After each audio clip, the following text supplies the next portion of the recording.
इनके पिता महर्षि जामदग्नि तपस्वी थे। इंद्र तपस्या से प्रसन्न होकर के आपको एक गाय प्रदान करते हैं, कपिला गाय। और वो गाय ऐसी थी जो आवश्यकता पड़ने पर सब कुछ उपलब्ध करा सकती थी। तो एक बार है राजवंश के जो राजा थे सहस्त्रार्जुन, जो वास्तव में धार्मिक राजा थे, वो क्षत्रिय वंश के कुल होकर माने जाते थे। भगवान दत्तात्रेय का और तपस्या करके 1000 भुजाओं का आशीर्वाद प्राप्त किया था। वो सहस्त्रबाहु थे, लेकिन बाद में जब सत्ता पाए तो उनके अंदर भी अहंकार मद व्याप्त हो गया और कुमार्ग पर चलने लगे। अन्याय के रास्ता उन्होंने अपना लिया, ऋषियों को प्रताड़ित करने लगे, असहाय और निर्बलों को परेशान करने लगे। और उसी समय वो एक बार शिकार खेलते हुए महर्षि जामदग्नि के आश्रम में आते हैं और वहां पर 1000 शिष्यों की सेवा जामदग्नि ने उसी कपिला गाय के द्वारा किया, अर्थात सब कुछ उपलब्ध कराया। इस प्रकार से उनके मन में लालच आ गया, मैं राजा हूँ, ये गाय मेरे पास होनी चाहिए।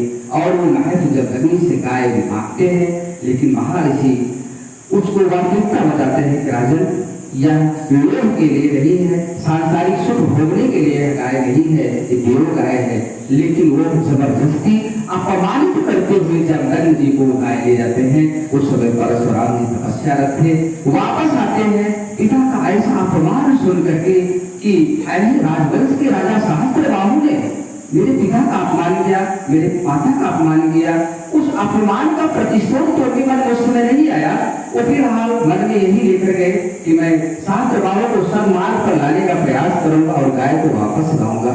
लेकिन सहस्त्रबाहु उस समय अपने अहंकार मद और शक्ति में इतना मस्त था, भगवान को पहचान नहीं पाया और उनके साथ युद्ध करता है। और अंत में होता वही है, जब आतताइयों का सामना सरलता पूर्वक नहीं हो सकता है, विचारों से नहीं हो सकता है, तो ईश्वर को शब्द उठाना पड़ता है। भगवान ने वही किया और उसका वध करते हैं। लेकिन उसके बाद उसके पुत्रों के द्वारा ऐसी नृशंस हत्या भगवान परशुराम के माता पिता की जाती है।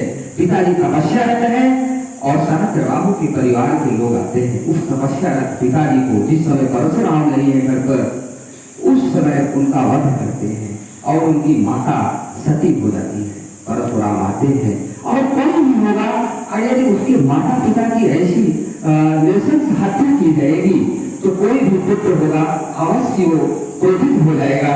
वैसे भगवान विष्णु का जो ये अवतार है, आवेशा अवतार कहा जाता है।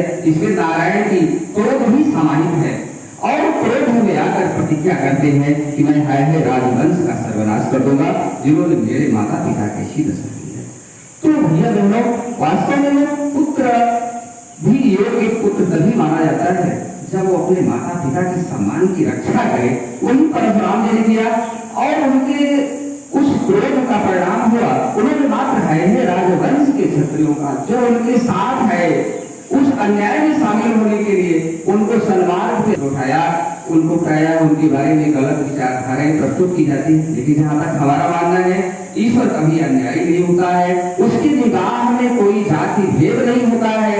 उसका सिर्फ एक उद्देश्य है, समाज में शांति, सुशासन और सत्य सनातन वैदिक धर्म पूरी तरह से प्रफुल्लित रहे और आप देश सर्वोत्कर्ष पर पहुंचे। वही किया और उनका उद्देश्य भी यही था।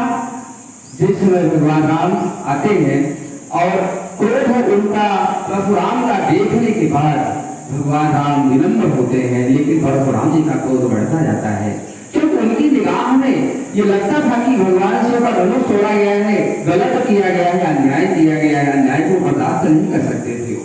लेकिन जब उनको सुन अति गूढ़ वचन रघुवर के तो उस समय भगवान परशुराम का क्रोध शांत हो जाता है। एक बात और ध्यान देने की है, भगवान परशुराम के अंदर क्रोध और तेज तो था ही, पावर तो था ही, लेकिन उतनी ही सरलता, विनम्रता और नम्रता भी थी।